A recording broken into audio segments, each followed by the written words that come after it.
All right. I mean, I'm good. You guys all You're good? good? Yeah, John, you're looking real good. I always look good. Yeah. It's going to be like Got it. riding a bike for you. Just- Oh, I don't know. It's been so long since the last time I was on the show. It's 3 years. I mean, all you got to do is straddle it and move your legs in a circular motion. You'll get where you need to be. I'll We're give talking it a about bike try. riding, are we? I thought so. Mm. Hi,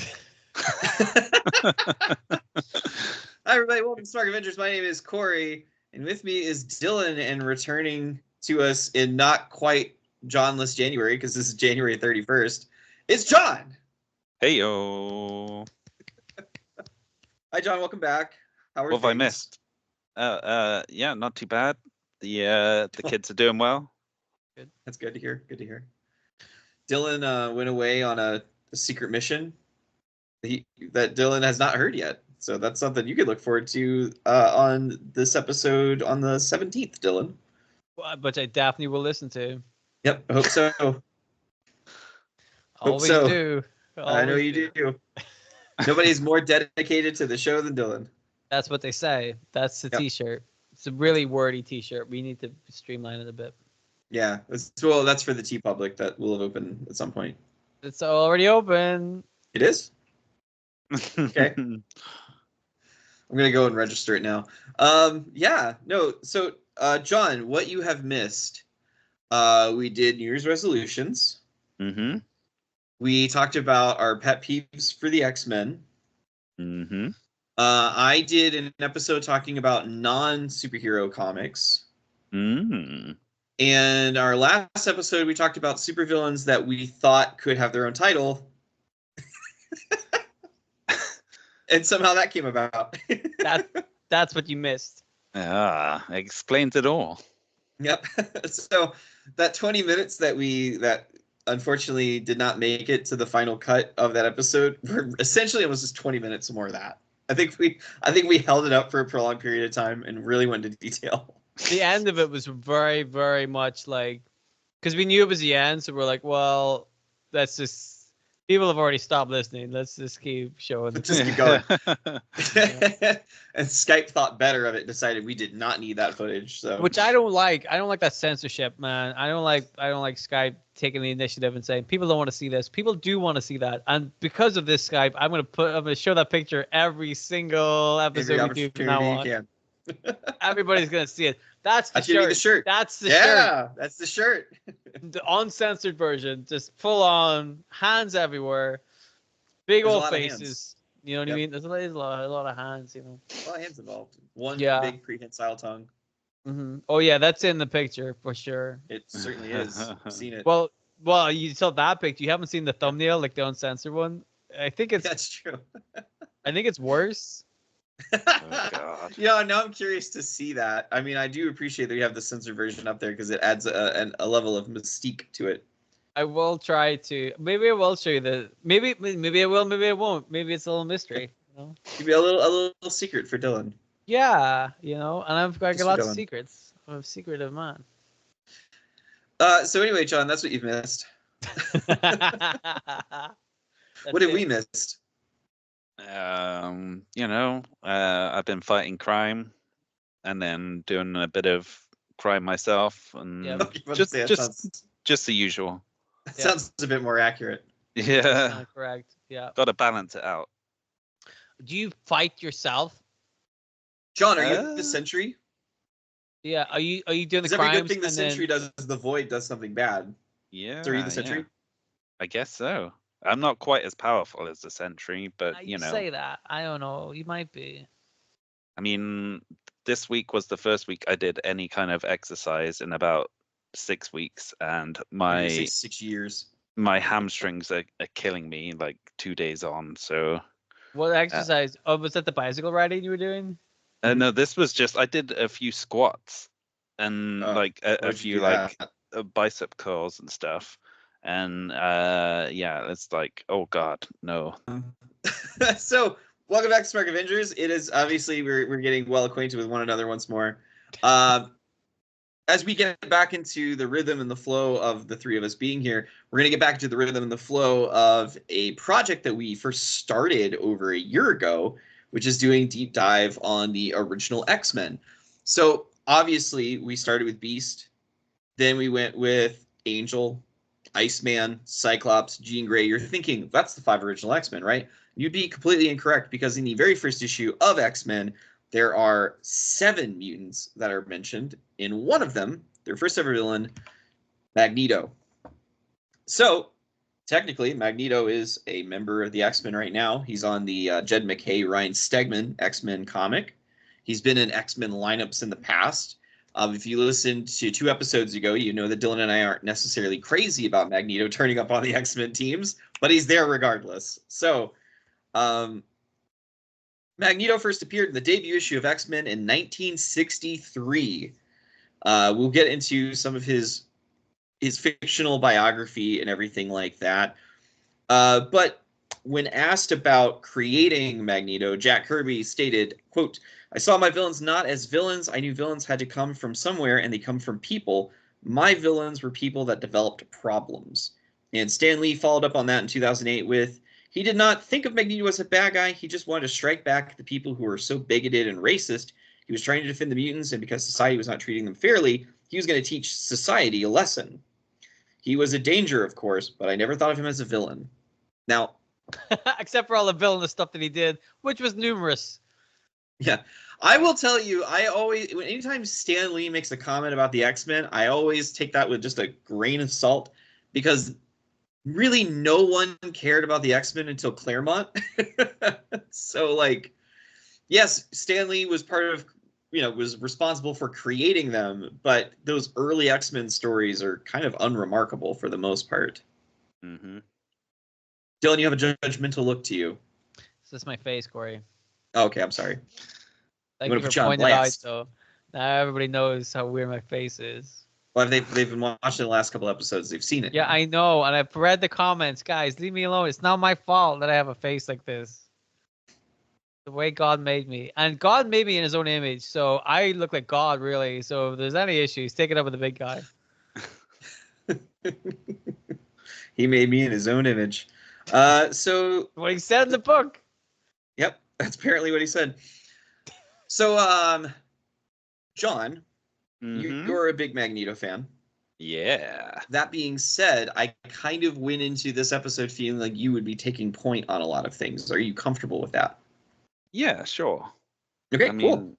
Yeah, I know a lot about Magneto. I know everything about Magneto. Okay, John, when's his birthday? May the 5th. All right. What did you get him on his birthday? Magnets. He already has stick to him. Yeah. Imagine him opening his present like, "Oh, son of a bitch, not again!" You know. How do we turn this off? He can't. But he must be able to turn it off at some point, right? So, John, what he can control. Traditionally we were talking about more like the fictional backstory of the character. Do you want to dive more into like somewhat of the creator's thoughts on it, or do you want to just hop right into like, here is Magneto day one kind of deal? I really think let's start from the beginning and just like go through his long and complicated history in the comics. By all means, take the lead. Cool. Well, as you guys probably know, he's a guy of many names. He was born Max Eisenhardt, and later changed his identity to Eric Magnus Lenscher, which is when he met Professor X. But the world at large pretty much knows him as the mutant terrorist Magneto. He was born as a Jew in Nazi Germany. And as a result of that, like many Jewish people, he ended up in a concentration camp, I believe Auschwitz, where he sort of experienced the horrors of the genocide like firsthand and witnessed his entire family basically get wiped out. But it was also the place where he met the love of his life, Magda, as well. And the two of them managed to escape from the camp and begin a life for themselves, even having a daughter called Anya. who like most people either don't know existed or completely forget about, because he gets around and he's had a few other kids. Well, maybe he hasn't, but we'll see. We'll talk about that in a bit. I mean, who hasn't? Who hasn't Yeah. gotten around and had multiple kids? Exactly. I know I have. John, you know you have. Yeah. Sweet Talked little about Sarah that. and Tiny Tommy. Yeah, and that's just two of them. Yeah. Those are just the non-criminally Those insane. are the two you remember. Yeah. Oh, well, I mean, all the criminal Hard stuff to they forget, did, it's hard right? to forget them, you know. Exactly. Scarring, really.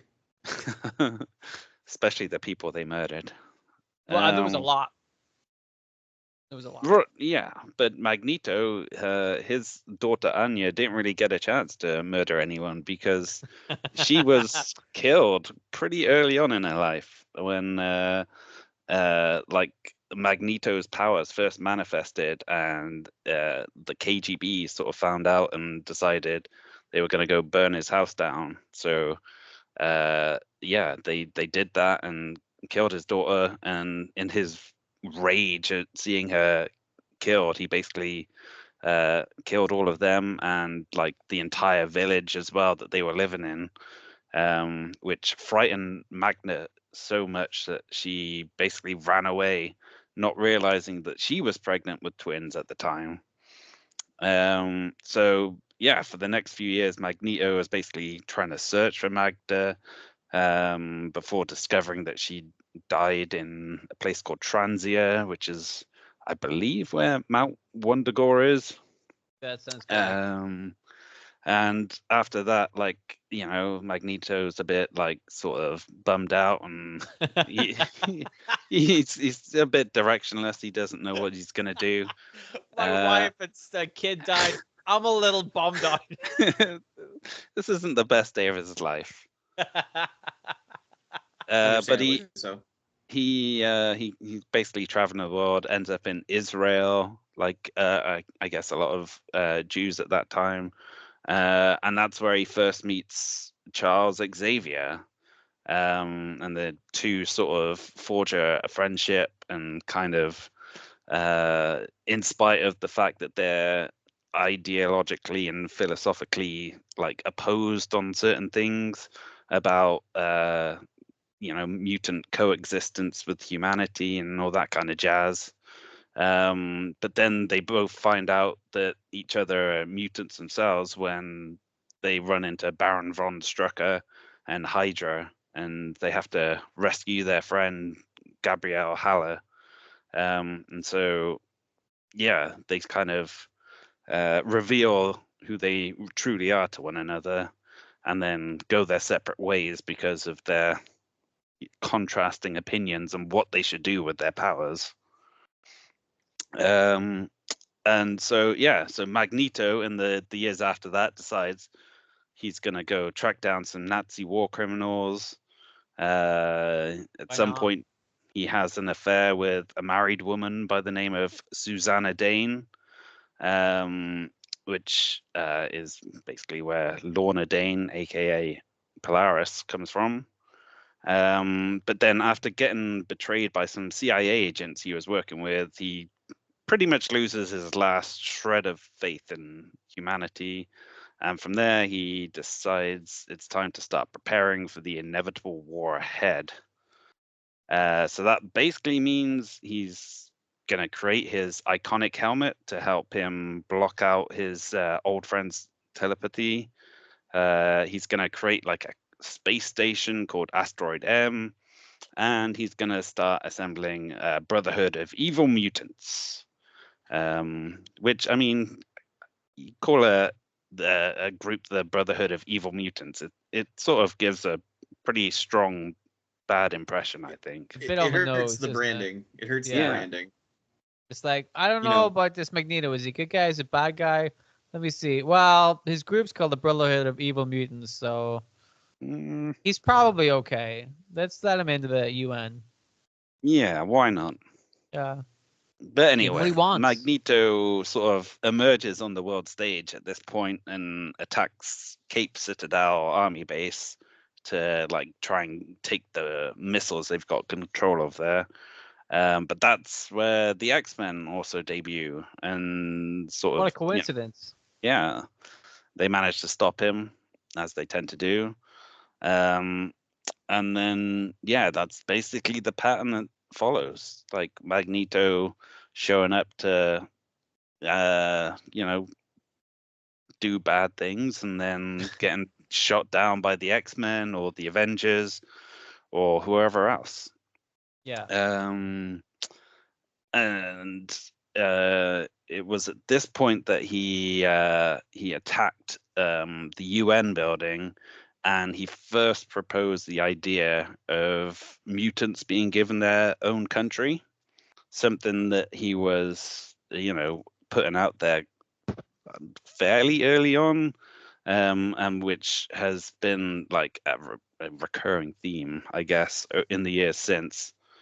But once again, he was defeated by the Avengers and the X-Men combined, which sent him into a retreat in the Savage Land, where he used his scientific know-how to create the mutates. Which to me kind of came out of left field, doesn't it? Yeah, there's a lot of things like that. He seems like he's become sort of a jack of all trades kind of guy at this point as well, because you said he made the helmet that blocks out telepathy. Like, how does one acquire that knowledge? Well, yeah. This is the material that blocks out telepathy. Let me craft a very nicely well-designed helmet. I believe in the very first issue of the X-Men as well, he was able to send his consciousness out into I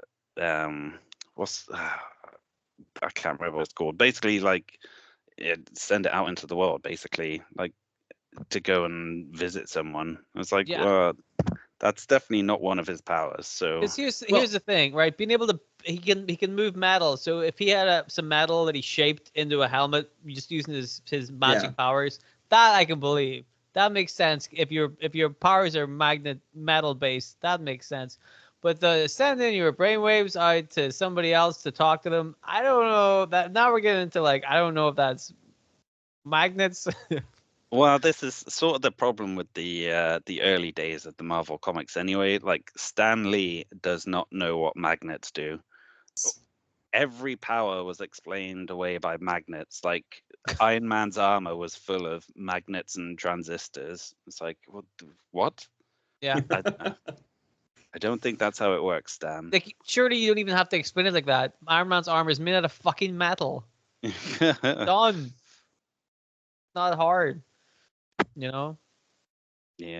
Because they do that a lot with people's powers, where you think we talk about this with Iceman and stuff. You think he's just like the power of ice, whatever, but they're like, oh no, but on a molecular level, he can do this and he can do that. I'm like, you gotta just making shit up now, because I read sometimes you read Magneto's power scale and stuff, and you're like, the stuff that you think he can do is more than just moving metal around. Like they're making shit up. You know what I mean? Like he can move like the fibers in your brain to make you do stuff because like the iron in your blood or whatever. Sounds an awful lot like the Flash, doesn't it? It does, but you know what? It's not as irritating as the Flash. That was really bad. So basically, we're at this point where he's gone to the Savage Land. Yeah. He's created the mutates, and it's another scheme that fails. The X-Men show up, kick his ass, send him packing. So he gets back into the old genetically engineering game, and this time comes up with a being called Alpha, the Ultimate Mutant. But this with a name like that, how can you go wrong? Exactly. He's the Ultimate Mutant. How can you beat him? His name's Alpha. It's right there. Ultimate. The problem is he can't control him because he's the Ultimate Mutant. So son of a bitch. This creature turns on him and uses its reality warping powers to turn him into an infant. Which is what you would do if you were like an Alpha, the Ultimate Mutant. You'd be like, let's make him a baby. Dylan, is that what happened to you? Is that why you're only 7 apples high? Some Alpha, the Ultimate Mutant, thought he'd make you small. You think that I would start messing with Alpha, the Ultimate Mutant? I don't think so. Not after what I've seen him do to people. Like turn them into babies. Exactly. Yeah, he got turned into a baby. And he couldn't really fend for himself, so he got left in the care of Moira McTaggart on Muir Island, and she tried to help Magneto become a better man, like, teaching him lessons and stuff, and trying to, I don't know, she was doing some sort of experimenting on him to, try and help him. Try to turn him This back. is experimenting on a baby Holocaust survivor. There's nothing weird about that. It's normal. No, it's fine. So was he aging rapidly? Or because No. it's like, how is she trying to teach him to be a better man when he's a baby? Like, she should be focusing, like, teaching him how to walk. Yeah, I read Shakespeare. I don't think he was quite a baby. Like, he was like sort of a toddler age. Okay. I thought this was like an infant, and she's like trying to teach him ethics. Yeah, that wouldn't be a good use of anyone's time.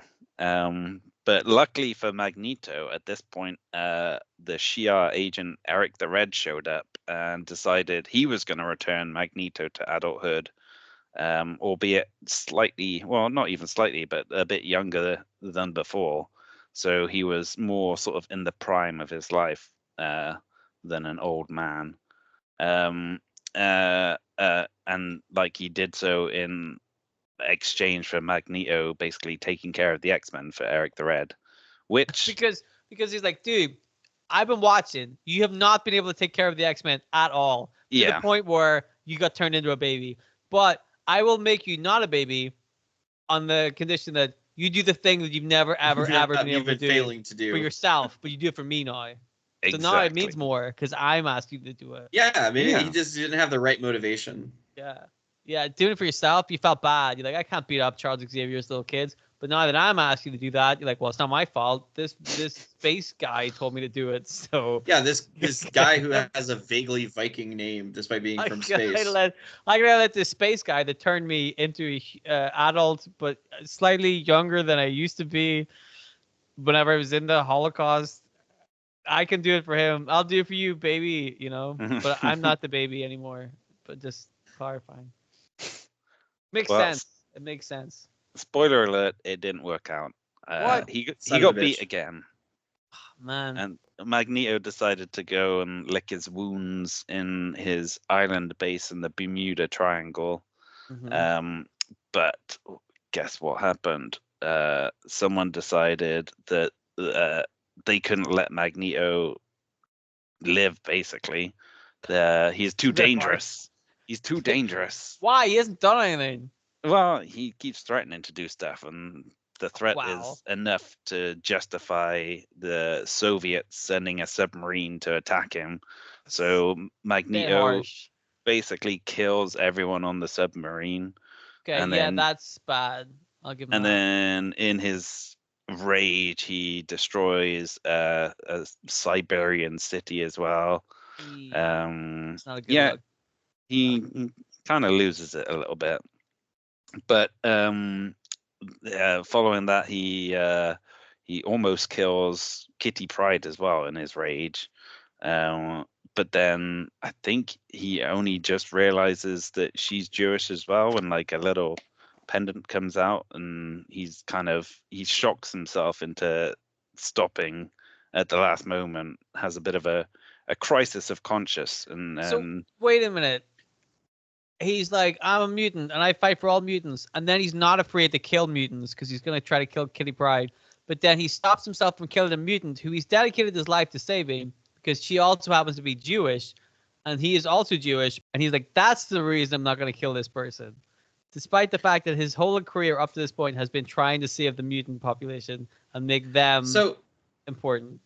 That does beg a question. Like, if he encountered, like, Moon Knight or the Thing, would he, like, relent on attacking them once he realized they were also Jewish? Is that like the weakness of Magneto? Like, Magneto, like, oh, I can't handle fighting another Jewish person. Yeah, that's his line. Is like, no more. I remember when Sir Ian McKellen delivered that in X3. United We Stand, I guess. I ain't killing no Jewish people. Like, thanks. No. Beautiful stuff. Who, me? Gandalf?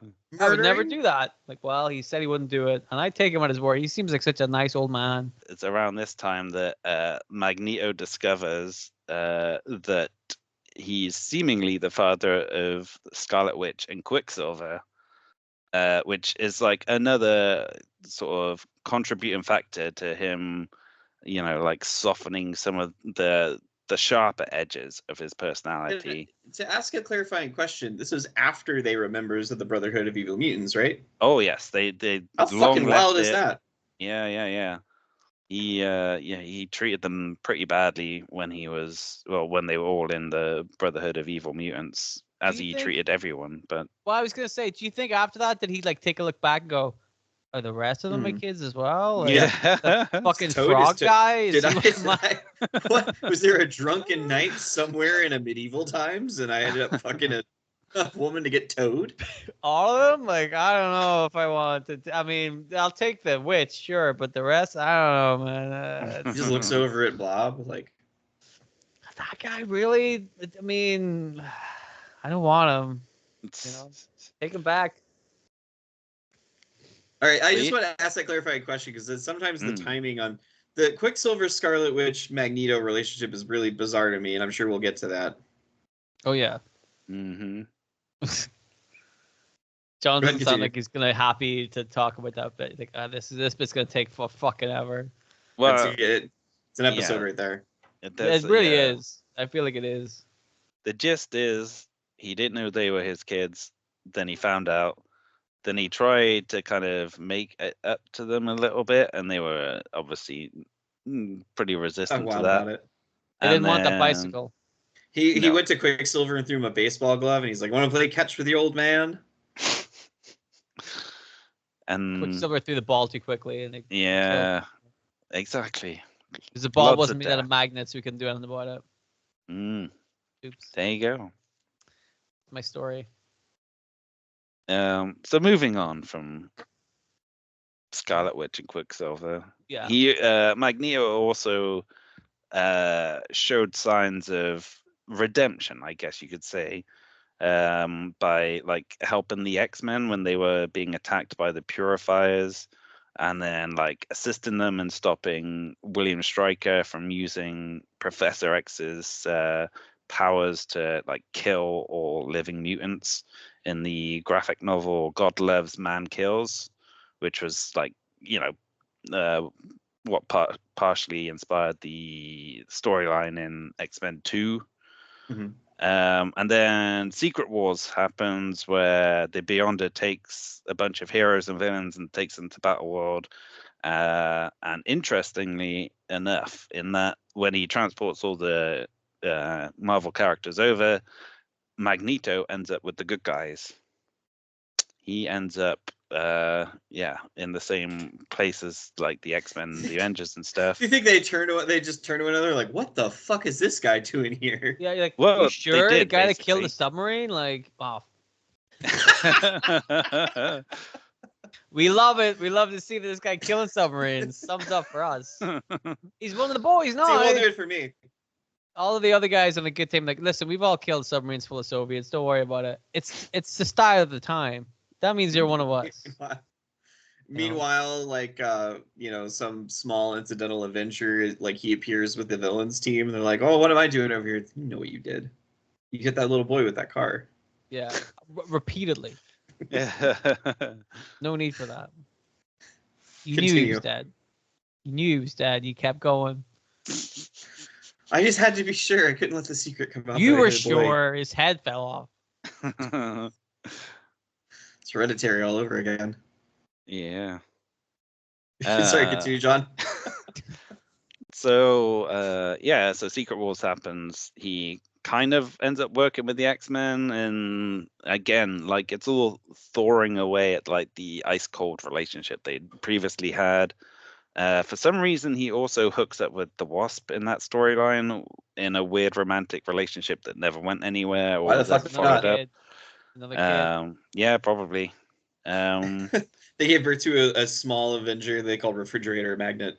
Yeah. They're only good for holding up small pictures of like hand-drawn like finger paints. Like, and then McNeil was like, "Ah, fucking sucks. It doesn't look like a dog, you know." Crumples it up and throws it in the bin. Quicksilver cries a little tear. Very sad. So, spoiler alert: they win the Secret Wars and go back to Earth. Good. It's a happy ending for most people. Right. And then, something bad happens. The government What? passes the Mutant Registration Act Classic. and starts riling up people against mutants again. And Magneto gets captured and taken to Paris to get put on trial in front of the World Court. And he sort of willingly goes along with it, even though he's powerful enough to, escape if he wants to. But because of all these little things that have been happening, like finding out he has kids, and then working with the X-Men a couple of times, he's had this sort of change of heart, and he's like, Aw. okay, maybe I am the bad guy. And so he's like, okay, I'll have my day in court and we'll see what happens. But the proceedings get interrupted by an attack by Fenris, which results in Professor X nearly dying. Magneto basically saves the day, and defeats Fenris.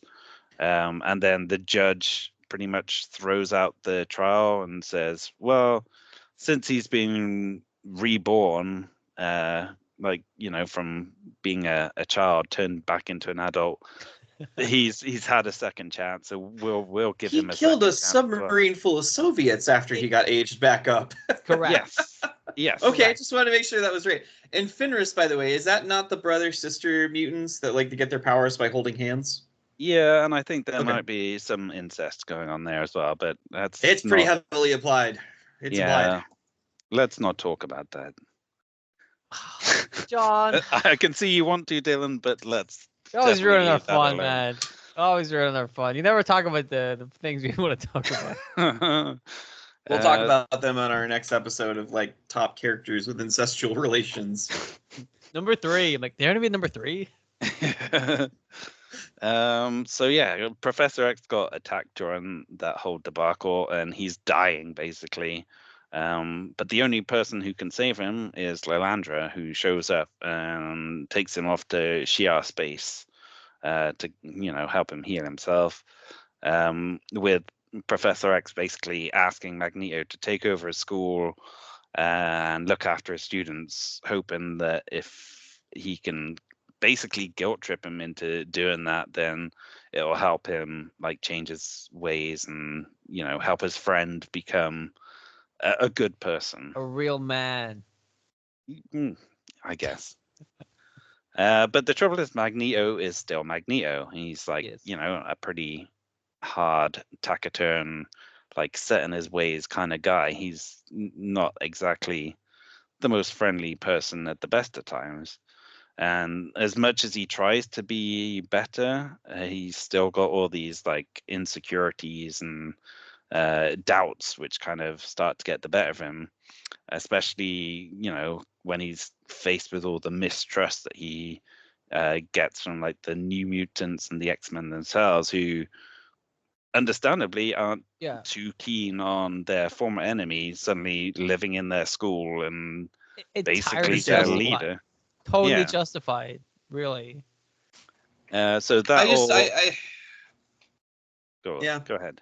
Go on. Well, I was just gonna say, I mean, a lot of this is like that judge probably should be investigated for his ruling on this one. It just seems like there's a lot of like, I mean, yeah, he got turned into a baby and then he got aged back up with the edict that he must immediately destroy the X-Men, which he failed to do. But then, he destroyed a submarine, and he went to Battle World and hooked up with the Wasp and helped the good guys. But he also found he was a deadbeat dad. It's just like, but he's essentially been reborn. There's a lot there that indicates that maybe a lesson was not learned. Because so here's my question: when Magneto questions like whether or not he's the good guy or not, is it coming from a place of maybe mutants and humans can get along? Or is it mainly like, maybe I'm just not a good person? Because like a lot of the time, and this is getting ahead of ourselves, a lot of the time when Magneto does like fare on the side of good, it's at a point where the X-Men are being the most isolationist that they can be. And very rarely he's like on the Unity X-Men teams where it's like, let's work for Charles Xavier's dream. So like when he's had that like face turn essentially, and the judge is like, he seemingly learned his lesson. Is he still coming from a place of like, like I realized I went about some things the wrong way, but mutants are still superior to human beings, and we should never be silenced, and we will march and take what's ours and fuck everybody. Well, yeah, because Magneto is still Magneto at the end of the day. Exactly. He this is what we're saying. He may lean more towards like, trying to be a better man or something, but at the end of the day, he still he has those like ideas of mutants being superior to humans like hard baked into his brain, and that kind of thing. Yeah, it's hard to get rid of.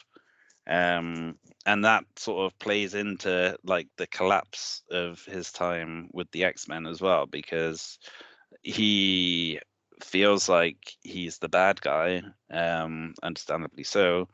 Yeah, because of all the stuff he did. And then like other things start happening, like the X-Men seemingly died in Dallas during a fight with a guy called the Adversary.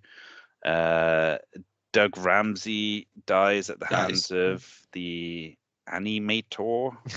Yeah, which is a shit name if ever I've heard one. But classic part of comic history right there. Yeah, so yeah, Magneto leaves the X-Men. He has a brief fling with Rogue in the Savage Land, and then he returns Asteroid M to its former glory as well, with a new group of followers known as the Acolytes.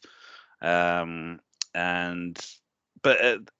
still at this point he's like clinging a little bit to Xavier's dream. Like he's not actively attacking humans or anything. He wants to use Asteroid M as like basically a sanctuary, give the mutants a home that they can all live on, far away from human persecution. Because he recruited Colossus to Asteroid M at one point as an acolyte. Yeah, right around this time. But the X-Men, or the rest of the X-Men at least, don't really trust him still. They're suspicious of his motives. And the UN is obviously pretty suspicious as well. So they activate these protocols called the Magneto protocols, which prevent him from returning to Earth via like a bunch of satellites which block out magnetic waves or some bullshit. But Magneto destroys them all and then deactivates every electronic device on Earth. I love the way that they were like, we got these Magneto protocols. We're going to invent a device to stop Magneto from messing around with Earth. And at no point were they like, should we stop Magneto from messing around with the device that stops him messing around with stuff?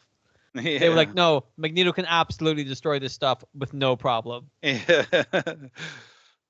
It's not the best thought out plan, but then defeats the purpose, doesn't it? You know what I mean? I mean, yeah, it's not a ringing endorsement on the UN. Fucking the UN, man, bumbling case after case. Yeah. Useless. What are they good for? Not this, that's for sure. Not fighting Magneto. They should really learn. Like we are not equipped to handle this fucking magnet guy. No. All right. On we go.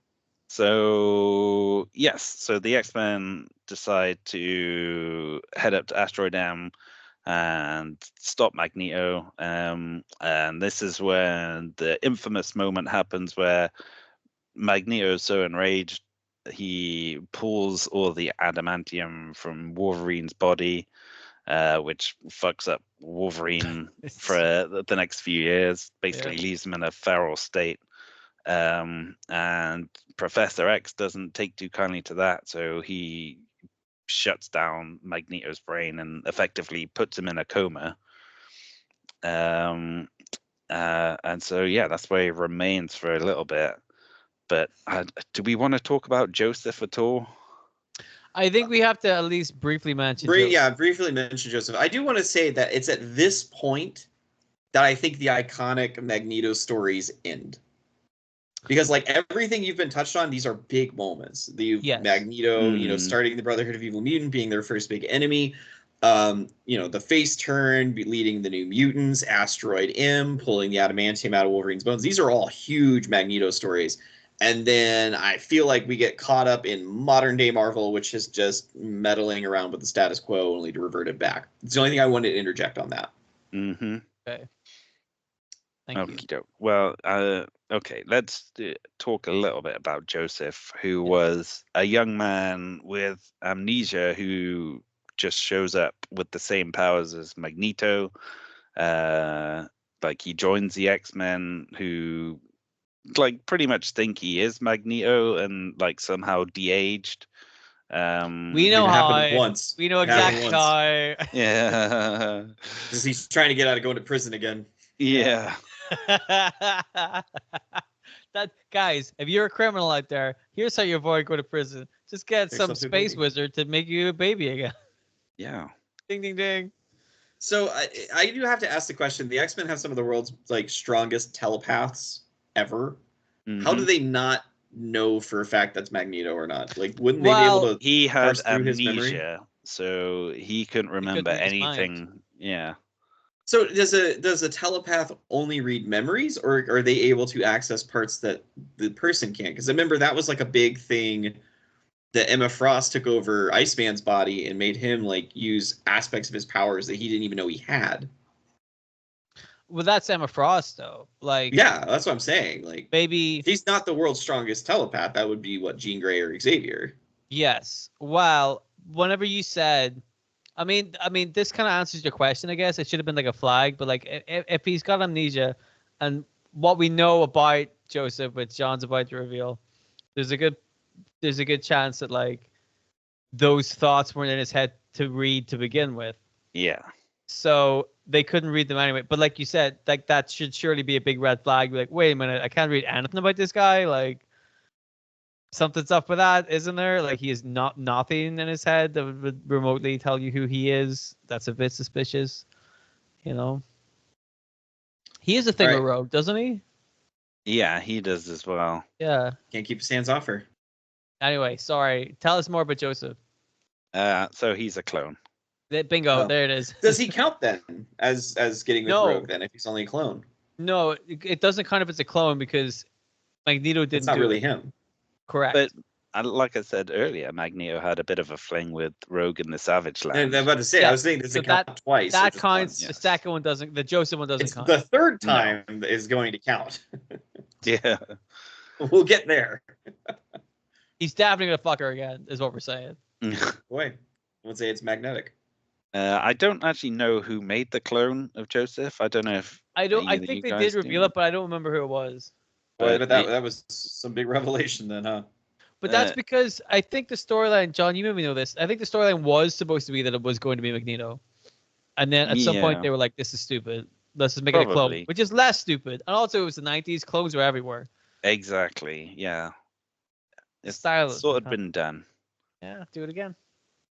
Either way, like the real Magneto comes back and he's in full on evil mode. Well, not even like proper evil. He's basically blackmailing the world into creating a mutant nation by threatening to invert the magnetic poles if they don't give him like an island or a country or something. So the UN give him Genosha, which previous to that had been like one of the most anti-mutant places in the entire world.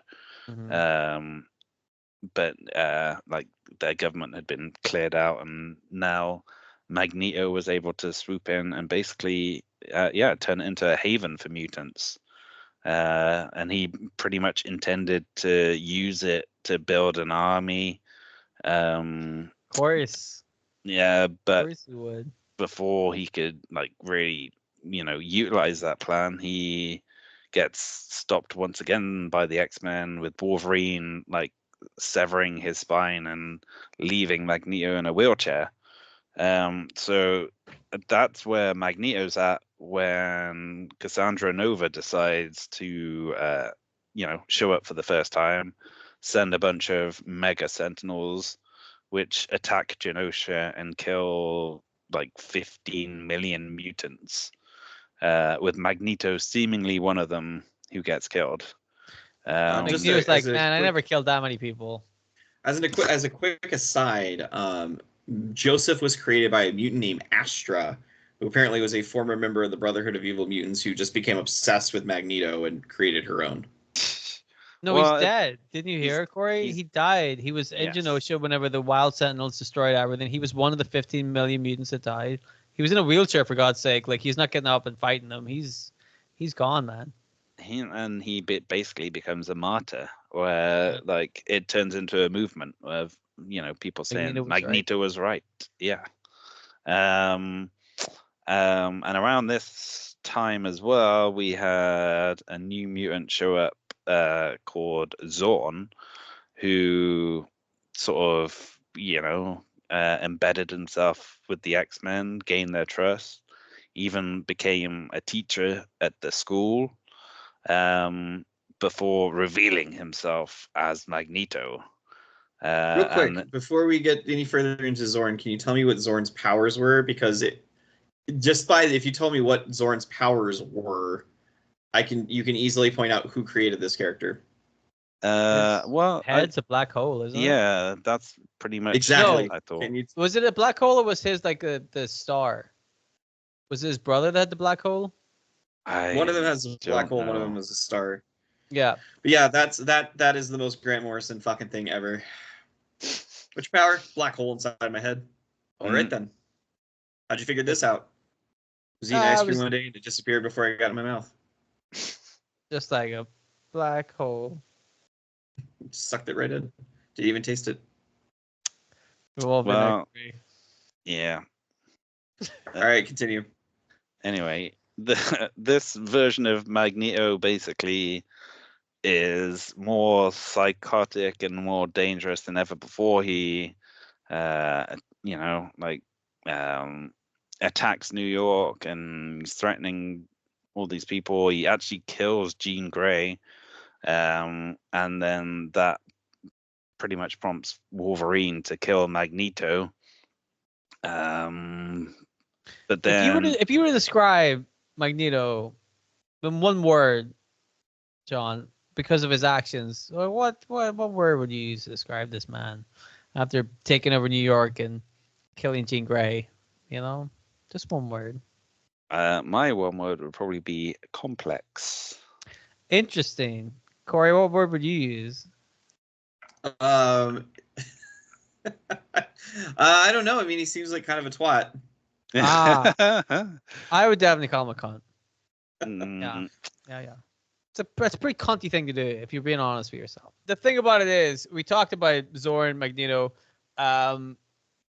which I have talked many a time on the show about how I think that's the last great Magneto storyline. I think, but of course, you can't say that because it wasn't Magneto at all. No. According to Marvel. What's really annoying about that was they did that storyline. Great reveal. Wonderful. Like, the reveal where it's Magneto is so good because they played it out for like 2 or 3 years. Like, it's so good. And then they retconned it like almost immediately. Yes, thank God. So quickly, but with no thought as to how Magneto survived, as to what Zorn was. They didn't think about any of that stuff. They just said, fuck it, bring back Magneto. Done. We need this mass murdering, adulterous, horrible person to come back into the comics immediately, Well, we'll get onto this because I think you're wrong, basically. I know. Everybody thinks I'm wrong about everything. Trust me, I've heard this before. Magneto has done bad things. That is killed undeniable. a submarine and then almost started the Cold War. Yes, almost, but he didn't do it. So, points for that. All right. Well, he abused his kids. No, he didn't even abuse his kids. Not knowingly. He didn't know they were his kids at the time. Not knowingly. People that he didn't know were his kids. If he didn't know they were his kids, he would have given him a birthday cake. Probably. But, he's had these, psychotic problems, yes. In his early years, he was like just a generic villain. Basically, he was like a supremacist with cool powers, but you don't like want to be a supremacist of any kind. I don't think no, just a supremacist. but he yeah, what kind of supremacist? he was, you know, he wasn't a good person, but like he has been struggling with like his conscience for a good while now, like going back to that first like incident with Kitty Pryde and stuff. Like he's been trying to grow, trying to be better, and yeah, and Right, I think but then you go to the bit where he takes over Genosha, and then Wolverine severs his spine. Wolverine wouldn't do that for no. They wouldn't go. Well, he's trying to be a nice guy. Like, I mean, was Magneto building an army of mutants to attack humankind or just to protect Genosha? We won't know because he got attacked by Wolverine. Yeah, and then some Sentinels showed up and killed everyone. So well, then also to go back a little bit further, speaking of Wolverine, was Magneto having like a crisis of confidence when he's pulled all the metal out of Magneto or out of Wolverine's body? Was he really like, I don't know if I am a good guy or not, when he viciously fucking tried to kill one of the most popular X-Men? Yeah, because overloaded his healing factor. He was just chilling in his asteroid. Was he? He was just chilling in his asteroid, and then the government says, "Oh, we're going to put these satellites up and stop you from coming back to Earth." And then he gets pissed off. He like destroys the satellites. May have, you know, knocked out all the electronic devices in the world. The way that you describe that is sort of the same way of like a homeowner getting mad because they realize their next door neighbor put up cameras that might capture part of their backyard. Like, but this is Magneto. Like he has these psychotic problems. It's like baked into him. We should just forget about all the bad stuff he did. No, he's just a mixed up, troubled man. Listen, just turn him back into a baby. We can change him. We can change him. But the thing is, he isn't like in his own mind. He's still the hero of his story. Yes, Dr. Doom. Correct. I don't think that excuses him for all the bad shit that he did. So is Dr. Doom. So is Lex Luthor. But he's a product of his like environment as well. Like he grew up in the concentration camp. He obviously saw a lot of monstrous things, and so like him following the Nazi playbook at times, like trying to subjugate humanity and stuff, like especially in his early appearances, that is like, you know, that hypocrisy is part of what made the character appealing in the first place. Although even saying that, like we didn't even find out about his Nazi like upbringing, well not upbringing, but you know, like growing up in Nazi Germany. Yeah, the opposite problem. Nazi upbringing makes it sound like he was raised by Nazis. Yeah, the opposite issue. Yeah. We didn't even find out about that until issue 150 of Uncanny X-Men. Like 150 issues in is the first time that we actually got some actual backstory about him. Before that, he was just a generic villain, basically. And like even his past with Professor X, like it was sort of alluded to in the early years that they'd had like a falling out, never really expanded on, never really shown. It wasn't until issue 161 that like we actually go back and see the first time that like Xavier and Magneto meet and how they kind of form their friendship and stuff.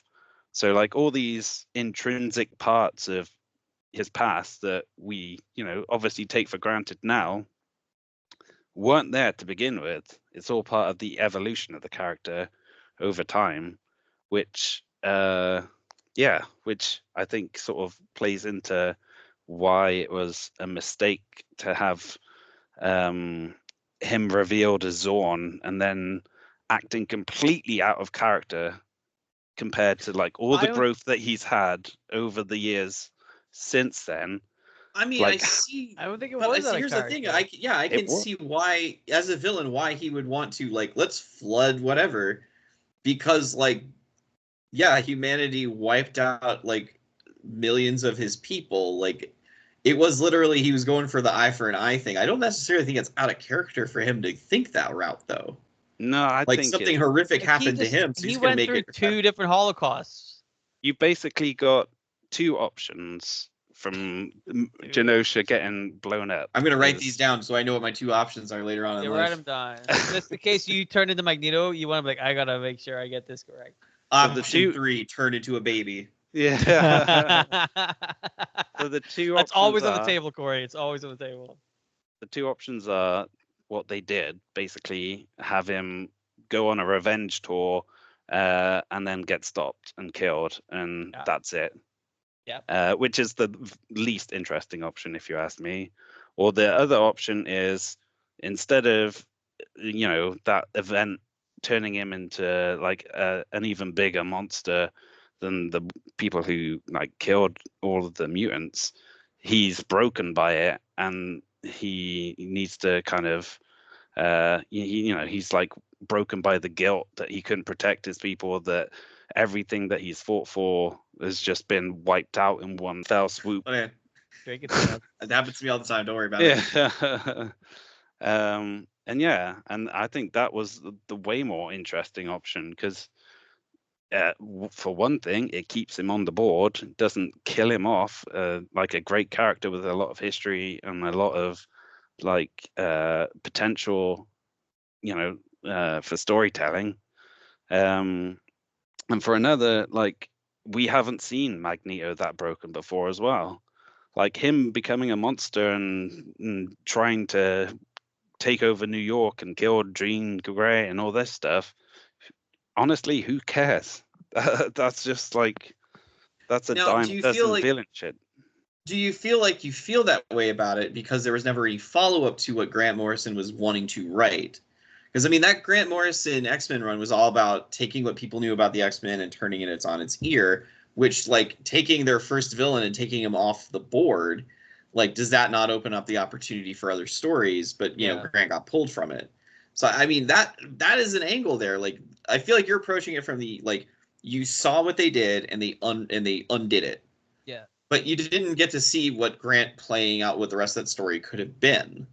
I mean, for all you know, I mean, we're dealing in a world where people are resurrected and come back from the dead all the fucking time. It's possible there could have been a further Magneto story where he like came from the hells or something like that. I don't know.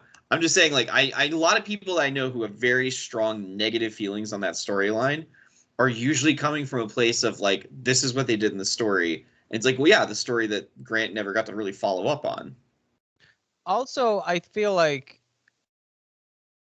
given like Magneto's like past history and the way that people have treated mutants before, and his very like quick to anger issues with like things that are much smaller in scale than 15 million mutants dying, I feel like for Magneto that's a very appropriate reaction for him to just be like, well, 15 million of my mutants die. He would be irrational in his is planning. It appropriate, and he's like, though? Like him, it's not. Like, it's not appropriate, of course. No, I mean, like, what makes him a villain? Hear me out. Is it like reactionary if he like puts on the mask, pretends to be someone else, infiltrates the school for months on end? That isn't reactionary. That's like a well thought out plan. Yeah, because he wants. If it was reactionary, he would have just like showed up in New York and smashed it up. But like him doing this complex plan just to get into the X-Men, and then I don't know, like be able to pull off the mask and say, "Ha, you didn't know it was me." Like, what the fuck? The X-Men had nothing to do with Genosha, so why is he doing that? That makes no sense. He doesn't know that. Magneto doesn't know that. Magneto doesn't know that it was Cassandra Nova. He has no idea what the fuck happened. Well, but yeah, also, does he think that the X-Men sent the Sentinels? No, I could see him thinking the X-Men didn't do anything to stop them because of their position of always been like X-Men, you know, mutant human harmony. I could see him going, you didn't try hard enough. I would also like to point out, as I agree with that, like, because like Magneto is a cripple. He's on Genosha. He's by himself. He's not. He's in a wheelchair. It's not a. You know what I mean? Like, just caught me off guard. He couldn't do anything about it. The people who were supposed to look after the mutant world are the X-Men. They didn't do anything. They let 50 million people die, in his opinion. I can see why he would want to be like, guys, I got something to say about that. I'm gonna hurt you the way you've hurt me.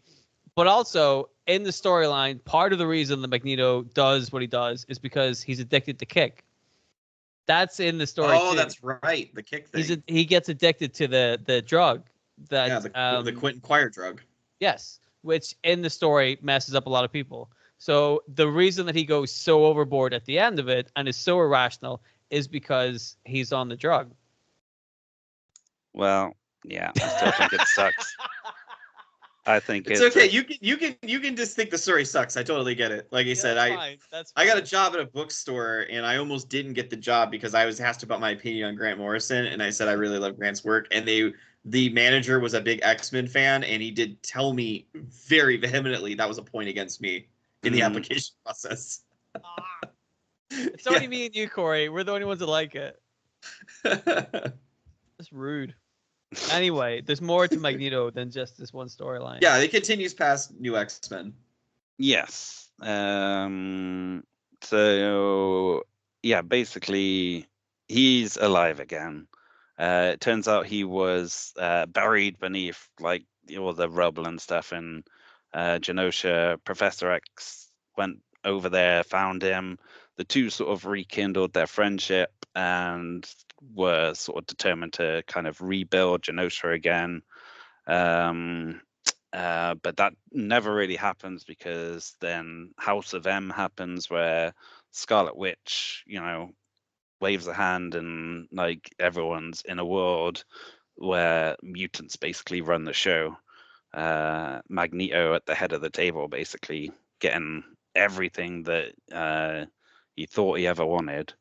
But then so the heroes stop that, and Wanda says no more mutants, and like mutant kind gets even more decimated. Like I think there's only 198 mutants left at the end of it. Magneto is not one of them. He's basically been depowered and turned into the thing that he hates the most, humans. Wanda did do that intentionally because she also got her brother too, because Pietro lost his powers also from that. Indeed, yes. He got his powers back, I think, by the Terrigen Mist somehow.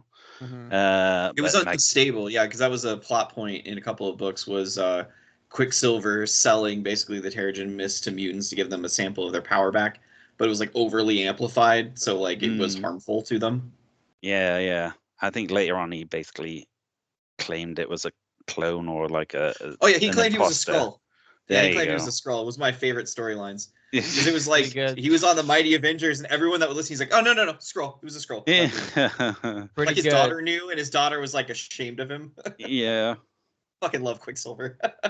Like father, like son, right? Yeah. Well, Magneto also gets his powers back. Well, first of all, he kind of gets them back for a small amount of time due to a being called the Collective, which was basically, I think it had something to do with Zorn, like the real Zorn, no, not the real Zorn, the one who basically was posing as Magneto. Yes. And he was comprised of all the energy from all the former mutants' powers. And he managed to infuse it into Magneto for a little bit. But once again, they got defeated. So Magneto lost those powers, and he turned to the High Evolutionary, who came up with some sort of scheme or something to lobotomize the Dreaming Celestial, who was just like chilling in the Golden Gate Park at the time, just standing there doing nothing. Yeah, why not there? So they used material from his brain basically to help restart Magneto's mutant gene, but in a way where they stressed as well that it couldn't be done to anyone else. It was like a one-off thing. Be very clear here. This only works for Magneto. Yeah. Not your son. It's almost if the creative team realized maybe taking the powers off of the most iconic villain was a mistake. Yeah. And around this time as well, like this is when all the remaining mutants left in the world pretty much all joined up together in San Francisco Bay in the former asteroid M, which was dragged up to the surface and turned into the little island nation of Utopia. And, this was basically what Magneto wanted, like a little island nation, or at least like a little home for mutant kind. And so he pretty much, offered himself to the X-Men, and considering his past, was met with a lot of distrust and people who didn't really want him there. So he set about trying to earn his place by bringing back Kitty Pryde, who He fucked. probably Right on the corner.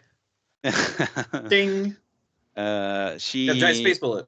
Yes, there was a giant space bullet which was gonna come straight through Earth, but then Kitty managed to get on the bullet and phase it through Earth, and she was still on it, like flying through the cosmos into wherever.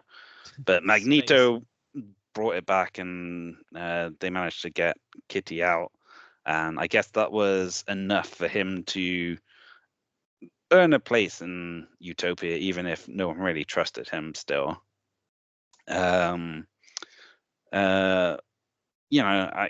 I guess that you could argue maybe, he needs to face some sort of consequences for his actions at this point. But like, what are you gonna do? Like another trial of Magneto storyline when we've already done that? Baby. Yeah.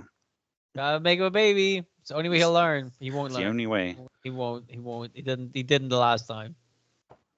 I think at this point as well, the mutants were obviously on the verge of extinction. Like someone like Cyclops, who basically took over the leadership of the X-Men, he realized that, and he was a lot more pragmatic than some of his because this is also contemporaries. This is when the X-Force hit squad started. Exactly. Yeah. Yeah. So he was more willing to bring Magneto on board and give him a place at the table, and so we get into the whole thing with the schism between Cyclops and Wolverine, splitting up, half the mutants going off back to Westchester, the other half sticking with Cyclops, and then we get the whole Avengers versus X-Men storyline as well, where the Phoenix empowers the Phoenix Five, and I will say that's with that storyline. I was always surprised Magneto is not one of the 5 that the Phoenix took. The one that stood out, Namor. Yes. Well, the Phoenix took Cyclops, Emma Frost, Magic, Colossus, and Namor. Mm-hmm. Now, Colossus at that point was already kind of weirdly susceptible because he had become the Juggernaut for a period of time. Mm. He had the jewel of that god whose name I'm not going to be able to pronounce. Sitrak. Sure, we'll go with that. But yeah, all of them had been morally compromisable characters, with of course Namor, the first mutant, being one of them. But it just felt weird that they would go with Namor as one of the Phoenix Five and not Magneto. It's because the Phoenix was like, dude, you kill that submarine. I'm into submarines. Weird. Fucking weird, dude. I don't like it. Meanwhile, Namor's over there sweating because Namor's definitely punched a couple of submarines in his time. But did he kill all the Soviets on board? Probably. Yeah. But he's fucking Namor. What are you gonna do about it? He's sweating bullets, but nobody notices because he's always wet anyway. He's always wet. Yeah. You're right. Did they put him in a big tank? Yeah. His little wings. Yeah. He needs to stay hydrated. That's why he's best buddies with Hydro Man. I don't know. If he was, Hydro Man would be in a lot more comics if he was. He climbs inside of Hydro Man every now and then, wears him like a Hydro Man suit. It's a normal thing that people do. Continue. Right. Yeah. So Phoenix 5 happens. They get beat. Cyclops kills Professor X while he's possessed by the Phoenix. He gets sent to prison, but Magneto pretty much busts him out. And and they start their own sort of little mutant revolutionary group, like fighting back against, the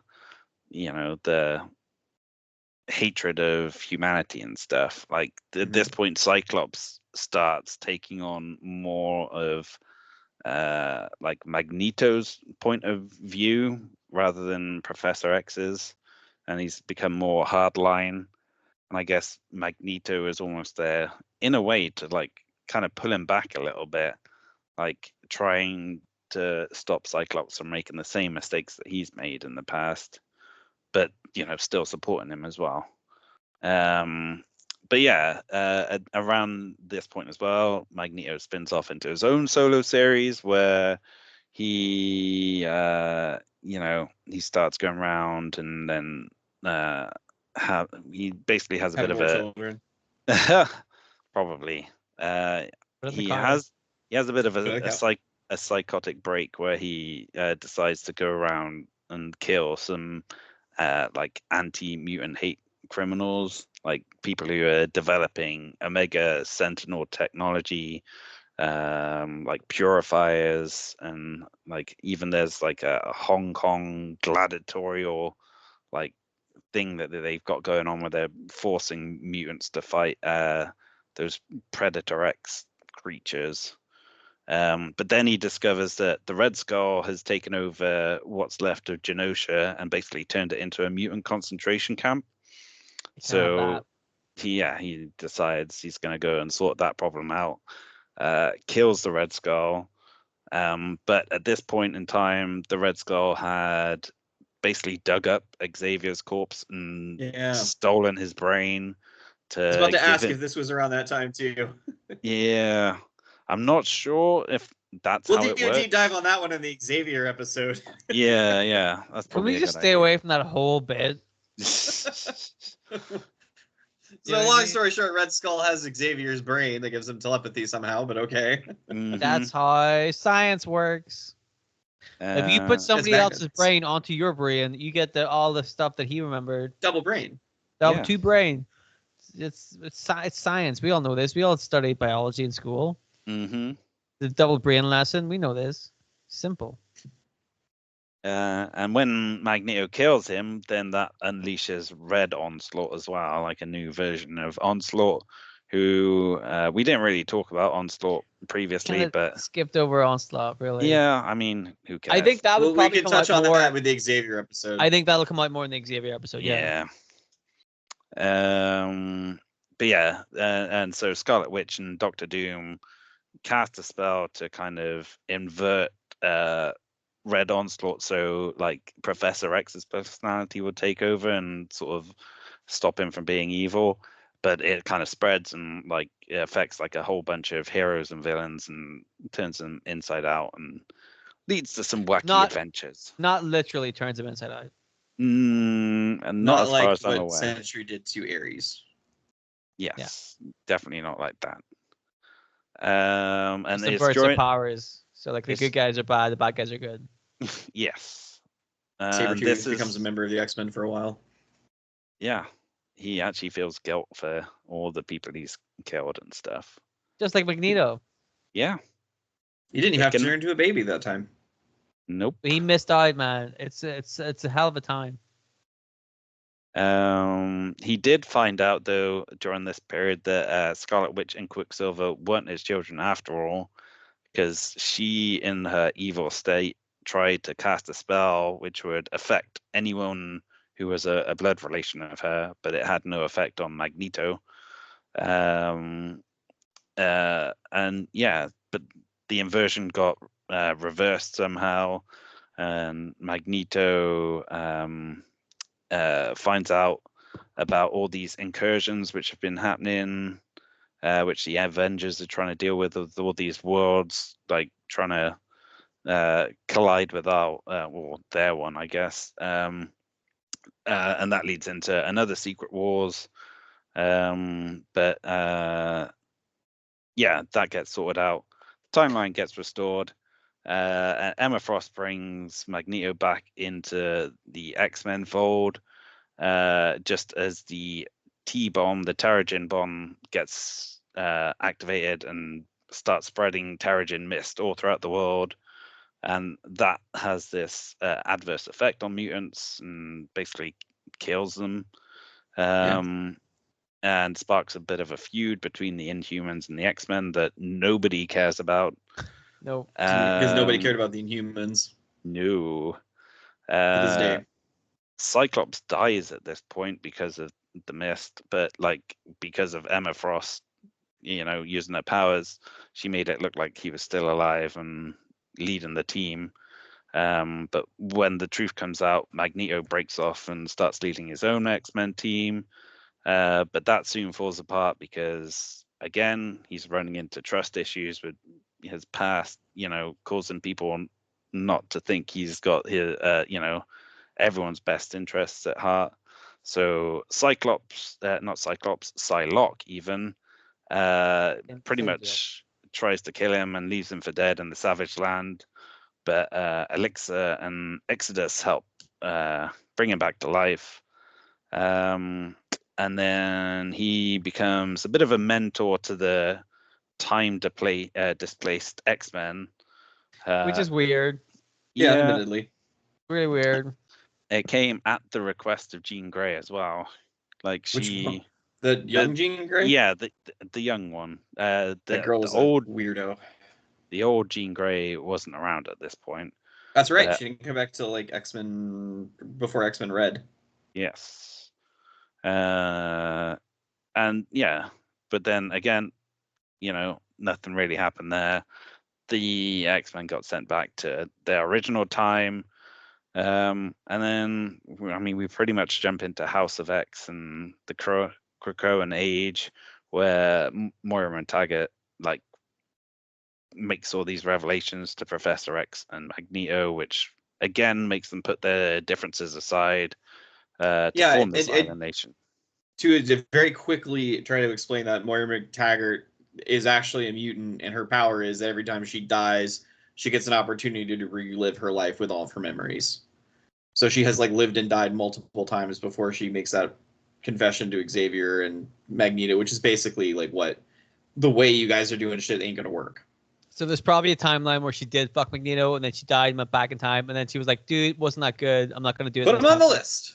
And she was like, "How do you get so many women? You're not that good at this." And he's like, "Shut up, bitch." And it's a whole that was a weird. I'm gonna make sure that in my next life, I'm gonna take care of you as a baby. I'm gonna make sure you remember that. Yeah, whenever I do take care of you as a baby, which in retrospect, that whole thing was weird because I looked after you as a baby, and then we had sex later on when you were a grown-up person somehow. But don't worry about it; it's all normal. Xavier's like, "What the fuck?" Now, guys, John, I'm here too. There is something really quick thing about Magneto in this time. This is going back to the 90s with the Jim Lee. Wasn't part of their first confrontation with Magneto about Magneto going after Moira? Because I thought I remembered that he went after Moira because of her raising him as a baby thing. Am I just possibly? I can't remember that, to be honest. I just remember her being attacked on Muir Island. I think she was always getting attacked on Muir Island, though. That's true. That place is... I don't know what you guys do over there in the United Kingdom, but Muir Island is not a safe place. Neither of us live on that island. No. Now, was that Scotland? Muir Yes. Island? Because I just remember Banshee was always there, and I'm like, well, no, he's Irish, so I don't want to say for sure. He is Irish. Well, Ireland, Scotland. What's the difference? Basically the same thing. English, Welsh, what's the difference? There's one. But yeah, that basically takes me to the end, as I haven't really. I'm still working my way through the Krakoan stuff now that it's all been released in paperback. So, I can give you some very I'll skip out on some of the Krakoan stuff for you, if that's okay. I won't go into heavy spoiler stuff. And no spoilies. He becomes a member of the Quiet Council, which is sort of the governing body of Krakoa. He's one of the 12 people. So he and Charles are kind of equals. For whatever reason, do you know about what happens with Mars? Yes, it gets terraformed. Basically. It gets terraformed. Yeah, he's a big proponent of that, and he relocates to Mars pretty much full time. Also, as a sign of trust, he does something to, convince people that he's committed to the future of Krakoa, and like he's in it to win it. That backfires on him a little bit, but it's okay. He makes it through anyway. And where we are now, I won't get into the Krakoan stuff because like what's going on with the X-Men comics now, it's almost as if the Krakoan stuff never really happened. It is a return to like form. Hard reset. Magneto is left in a weakened state. He is wheelchair bound essentially because of a illness that has occurred because of being resurrected by the Five. And now there's sort of like that's kind of been like a I want to say like C storyline in the X-Men book about like, hey, Magneto's so far the only mutant who's shown this. It has to do with like being resurrected the way that he was by the Five, which happened to multiple X-Men. So like Quentin Quire and Magneto and Wolverine should be fucking terrified. But there's something wrong with his body and how it's reacted, and that's kind of where we are right now. Mm-hmm. But he is a member of Cyclops' X-Men team, even though he does not leave the base. He's mostly there as like an advisor. He's the mascot. Yeah, that's what I was gonna say. So yeah, he looks like he's straight up in like Xavier's like yellow floating chair from back in the day, but he's still wearing like the helmet and with like casual smart clothes. Yeah, he's cool. got a. He still look cool. Yeah. Yeah. Still, he got a sense of style. You know what I mean? Mm-hmm. Yeah. So that is. I don't want to go too far into the Krakoa stuff because I know you've been really digging it, and I don't want to spoil any of the stuff that happens with Magneto there. But there are some things that occur. Mm-hmm. He fucks a lot of people. But on the Oh list. yeah. Maybe. Ding ding ding ding. That's So what's going on. So real quick, usually when we do these episodes, this one's kind of gone a while because this character has been consistently used since the 1960s. With Magneto, we always talk about like how are they portrayed in media. Very famously, Magneto has been portrayed by two actors, Sir Ian McKellen and Michael Fassbender. We had an episode where we talked about, what our favorite portrayals were. You guys were very heavy pro Sir Ian McKellen. I really dug Fassbender. Is there any comments you want to make about that particular thing that's not really going in retreading territory we've already covered?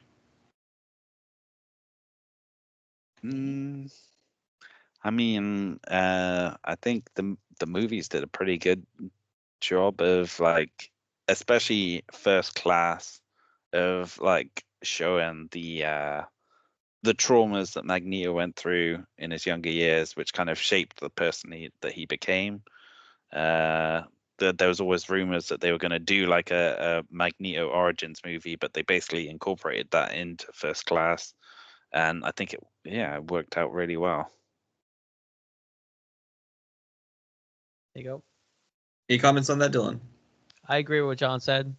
Okay. Magneto in the cartoons is always a really big part. The X-Men series from the 90s and the revitalized X-Men from the 90s, we've seen a little bit of traditional Magneto, and then again, sort of a take on the Magneto that became part of the X-Men during like leading the New Mutants, essentially. They touched on the Rogue storyline there, which is a big thing that happened involving Gambit as well. Any opinions on that? I mean, I do love his portrayal in the original animated series. I think like it follows the same sort of path as the comics, where he starts off as a straight up villain, but then as you start peeling back the layers of the onion, you start seeing more of what shaped him, and like more of his relationship with Charles Xavier, and how they have influence on each other. And like the way that series ended originally, with Professor X seemingly going off up into space and leaving the X-Men to Magneto. Like, I think the series did a good job over the course of 5 or whatever series it was, of building up to that moment where you could see Magneto actually earning that spot as like the headmaster of the school and the leader of the X-Men. So yeah, it was really cool. I agree with everything John said. Of course, Magneto has also been featured in other animated series like X-Men Evolution and Wolverine in the X-Men, and pretty much if there's Magneto is like one of the iconic X-Men characters. If there's any sort of depiction of the X-Men, Magneto is going to be there. We could spend literally all day talking about video games and cartoons and what have you. Are there any sort of closing remarks about Magneto that you would like to make? Anything that you hope they do with Magneto in the future? Because like I said, right now he's a member of the X-Men team, but he's dealing with physical limitations. I mean, I think, for me personally, I prefer him as a villain than as a hero. But I think the fact that he has been basically on the X-Men for the last 15 years or so now, it hasn't really brought about that many memorable stories. But I think just that time spent working with them and forging relationships with them is going to make it all the more impactful when he does eventually turn heel again, because he will. It's going to happen. So I think, it's not been that inspiring or engaging at times, but hopefully it will make it more impactful in future storylines when they do decide to pull that trigger. I kind of think that there's been a weird sense of ennui in the X-Men world since the 90s. And I feel like a lot of that has to do with, again, when Disney purchased Marvel and they found out they couldn't make X-Men movies at first. So a lot of the X-Men stuff got really de-emphasized. Mm. And that's why I feel like you don't have those iconic X-Men storylines anymore. Because like you said, right after Wolverine gets the adamantium stripped out of his bodies, that's really when the iconic Magneto stories end. Aside from, of course, him, pissing off John by trying to destroy all of New York City. But also, I think him getting Genosha is a big. I think that's a good. Yeah. That's what I'm saying. That's kind of what I mean. Is the X-Men, the purchase of Marvel by Disney occurred in the early 2000s, and X-Men was 2000. The new X-Men by Grant Morrison was in that 2000-2001 area. Yeah. Mm-hmm. Yeah. So like I said, it definitely fell victim to Disney, essentially, in my opinion. Yeah. And that's why they're getting this emphasis through the Krakoa stuff. I almost feel like it was a fluke. Because part of me feels like they gave Hickman X-Men because they were well, we're not really doing anything with it right now. So Hickman wants a giant sandbox to play in. We'll give him this. And then Hickman, being Hickman, made something kind of brilliant. And then Marvel took it from him and decided oh, this was only a storyline was going to last this long. Let's extend it for 5 years. Yeah. Oops. To the point that it got really watered down and they had to blow it up again. Yeah. Very confusing. But any closing? We already had our closing thoughts on Magneto. Dylan, do you prefer Magneto as a hero, villain, or something in between? I always prefer him as a villain. I don't think, you kind of pointed out there, the most impactful parts of Magneto are when he's a villain. When he's a hero, it's not interesting. He's just the guy on the thing. You want to see him be a hero, or you want to see him be a villain and go against those guys and make his own kind of thing, his own path, his own interpretation of the world. That's more fun than just him going, yeah, Xavier is right. You guys are good. It's not. That doesn't seem like Magneto to me. I prefer him. I don't think he's ever said that though. I think he's not out loud, but he probably thought it. He's still the same sort of noble, stuck-up, superior jerk that he's always been. Just he's grown over the years, so he's not the same guy he was 60 years ago, where he was trying to get some nuclear missiles and blow shit up. He's more go back to that. He can still do it. There's still time. I believe in him. What's the point of going back to something that was so unremarkable though? That's just villainy 101. There's no nuance to any of that. This time he could make it remarkable. What? Okay, last time he tried to steal some warheads, whatever. But what if this time he tried to steal those warheads as a baby. That's right. Let's take him a baby again. I think that's the best way to do Magneto. Make him a baby. I mean, that's the best way to keep him young, because let's Getting on face in it. years. That's what we were talking about. You know, at some point that the Holocaust survivor storyline is going to be like, so he's over 100 years old. I mean, we might already be there. Yeah. Yeah, he must be. But not if he's a little baby, though. How young was he during World War II? I believe he was in his teens in World War II. Yeah, we might be approaching that quick because it's 2025. Yeah. But he's been de-aged. He's been, I think when he had the powers from the Dreaming Celestial as well, that may have affected his age somewhat and made him so it's Xavier's excuse. Well, he's died and been brought back to life multiple times as well, so yeah. Plus, he's like an old bald guy as well, which, I mean, his age has always been indeterminate. Like, what you're meaning is that there's hope for me. Yeah, exactly. Hell yes. We don't know how old you are. No, you never will. You could be 60. You could be 20. We don't know. It was my birthday on Tuesday. And you were 7? I was 7 years old. Nope, 7. Just 7. Okay. Just 7. All right. Well, everybody, that was our deep dive on Magneto. John, it has been Johnless January. I guess 2 questions. 1, where did you end 2024 on your movie watch, and where are you currently in 2025? Well, while I look up to remind myself where I ended up on 2024. John's been out of the game so long he forgot what we pitched to. Doesn't know that we do this every single time. Yeah. Would you like to hazard a guess at how many I've watched so far this year? 28. I'm going to say you've at least, at this point, you've probably gotten close to 100. Jeez. It's somewhere in between. I've actually reached 55 movies at this point.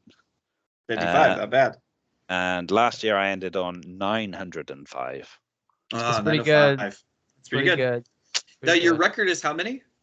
1,050, I think it was. Not bad. You're only 100 off. Yeah, and I didn't even take time off due to like COVID and stuff as well. So not even COVID can stop you watching a film. No. Invincible. So John, what was the last movie you watched? Not even get turned into a baby can stop you watching films. John, what was the last movie you watched? The last movie I watched was actually comic book related. It was Swamp Thing. Oh, okay. Yeah, directed by Wes Craven of all people. Way back when? Yeah, 1982. Was it Heather Locklear? No, it was. No, okay, not that one. It was the one with Ray Wise as Alec Holland, but he gets obviously killed off and turned into Swamp Thing pretty quickly. Mm-hmm. And the female lead was Adrienne Barbeau. Oh, okay. Yeah, she's in a lot of John Carpenter movies. Was the opening theme a takeoff of Wild Thing, but with Swamp Thing instead? Unfortunately, not. No. Okay, that's sad. No. Weird, like fucking. What was that bug monster thing? Yeah, Weed Anton Killer? Arcane. Yeah, fucking weird ass fucking whatever he was. It had like Anton Arcane in it, but instead of turning into a bug monster, he turned into like a really shitty looking beast man. Like from He-Man? Yeah. Is that what he sounds like? Yeah. That's how Skeletor would say his name. Thank you. And remember, Beast man. I don't like you. Dylan, get in on this. Which Skeletor? No, okay. John, real quick as an aside, have you seen Nosferatu? No, I wanted to, but I've been waylaid, so I haven't managed to go to the cinema. I will tell you. Do you know what Nosferatu sounds like? No. Okay, I will not spoil it for you. I will tell you pictures of what he looks like. I'm not going to spoil it for you at all then. I'm just going to say that if you are a fan of like some 1980s wrestling, you're going to hear a voice and it's going to be familiar. Yeah, it's really weird. It's really weird. That would be fucking That'd be amazing. amazing, yeah. Oh yeah, nothing but an appetite. Nothing but an appetite. I mean, sounds good to me. Dylan, with our updates to Skype, now we can see how you spell Captain Explodey. What would you like to pitch? Yes. I guess the book. I wrote a book. There you go. It's called The Wonderful World of Captain Explodey. It's available on Amazon.co.uk and .com, and also all of the other ones. Wherever you live, it's all there. It's a book. You can buy it. You can read it. You can do whatever you want with it. I'm very close to finishing the second one. I don't know what it'll be called or what the front cover will look like, but the contents is mostly finished. Right, I have to go back and proofread it and make sure that's because I started it years ago, so some of the stories probably suck. I'm like, I gotta change this shit. But so there will be another book at some point, so you can buy that one too. Keep an eye on the page, check it out, subscribe or follow me or bookmark it. I don't fucking know. Buy the book, and then buy the second one when it comes out too. Thank you very much. There you go. Thank you. And I have another show called Large Old Cup. It is a storytelling stream of consciousness podcast.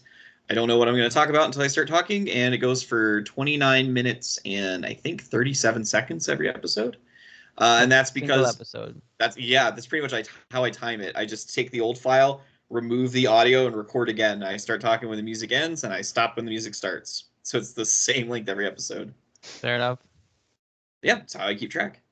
But until then, everybody, we will see you all next week, where I think we might all be here again. If not, we'll figure some things out.